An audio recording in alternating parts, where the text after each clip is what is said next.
उस मणि की खोज के लिए जंगल गए। जंगल में ढूंढते ढूंढते उन्होंने देखा है कि शेर तो मरा पड़ा है और जो सत्राजित का भाई प्रसेनजित था वो भी मरा है। तो उनको क्या दिखाई देता है कि चिन्ह दिखाई देते हैं, पैरों के चिन्ह। जैसे अपन जंगल में जाएं या रेत में या गीली मिट्टी में अगर कोई चला हो तो वह चिन्ह दिखाई हमको देते हैं, पद चिन्ह। तो उसका पीछा करते करते भगवान पहुंचते हैं तो वहां उन्हें जामवंत जी की गुफा दिखाई देती है। आज भी जामवंत की गुफा हमारे गुजरात के पोरबंदर, जहां हमारे गांधी जी का जन्म हुआ है, वहां से 13 किलोमीटर एक गांव है, गांव का नाम क्या था याद नहीं आ रहा, वहां से 3 किलोमीटर और वो गुफा के लिए ही वो जगह जानी जाती है। मेरे कहने का मतलब पोरबंदर से 13 3 16 किलोमीटर। और आपने गुफाएं पहाड़ों में देखी होंगी, लेकिन वो ऐसी गुफा है जो जमीन में है। और कैसे, वहां एक कुआं है, कुएं में सीढ़ियां बनी हुई हैं और वहां रस्सी के माध्यम से नीचे जाया जाता है।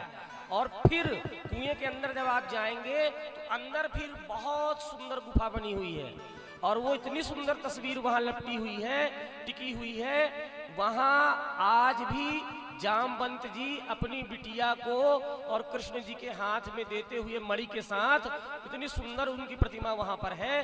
कभी मौका मिले आपको तो वहां अवश्य जाना चाहिए। आज भी वह गुफा इतनी सुंदर है। तो उसी गुफा की बात चल रही है। जामवंत जी की गुफा दिखी, पद चिन्हों के माध्यम से वहां तक पहुंच जाते हैं। क्या देखते हैं, उनकी बिटिया जामवंती मणि लिए खेल रही थी, जो मणि थी। तो मणि को पहचान गए। तो तुरंत जामवंती जी ने जैसे ही देखा है भगवान को तो एकदम घबरा गई कि भाई जंगल में रहने वाला व्यक्ति, कोई कल्पना नहीं किया था कि कौन कैसे आ जाएगा। तो भागी एकदम अंदर। और जामवंत जी को भी क्रोध आ गया कि ये हमारे घर में बिना बताए कोई अचानक आ जाए और बिटिया कहे पापा देखो कौन आ गया, अब आप जिसको ना पहचानते हो।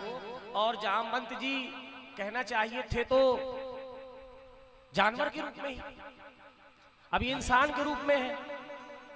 अब जैसे ही जामवंत जी को पता चला कि उनकी बिटिया घबराई है, जामवंत जी को क्रोध आया। जामवंत जी को क्रोध जैसे ही आया, आए हैं और एक मुक्का घुमा करके छाती में भगवान के जड़ दिया। और बदले में जैसे ही छाती में पाए भगवान, तो भगवान ने भी जोर का 360 डिग्री का मुक्का बनाया और घुमा करके 2 मुक्का जामवंत जी को जड़ा है। अब क्या था, मुक्केबाजी दोनों की प्रारंभ हो गई है। कहते हैं कि यह युद्ध देखिए, जामवंत जी की ताकत देखिए, यह युद्ध साक्षात नारायण से जामवंत जी ने 27 दिनों तक लड़ा है। और जब वो बूढ़े हो गए थे तब जामवंत जी ने वामन अवतार में जब भगवान अपने पैर से नाप रहे थे समस्त इस ब्रह्मांड को, तो उनके नापते नापते पूरी परिक्रमा कर दी है झटके में जामवंत जी ने, संपूर्ण ब्रह्मांड की भी। क्योंकि भगवान का पैर तो संपूर्ण ब्रह्मांड में आ गया, तो उनकी गोल गोल परिक्रमा लगाई है जामवंत जी ने उतने ही स्पीड के साथ में। तो जामवंत जी की ताकत का अंदाजा लगाया जा सकता है। 27 दिनों तक वह युद्ध चला और 28वें दिन प्रभु ने कहा अब बहुत लीला हुई। भगवान ने जामवंत जी को उठाया है और उठा के धम्म ने पटक दिया। और जैसे पटका और उसके छाती पर, जामवंत जी के छाती पर हमारे भगवान चढ़ गए और जामवंत जी की नस नस ढीली कर दी।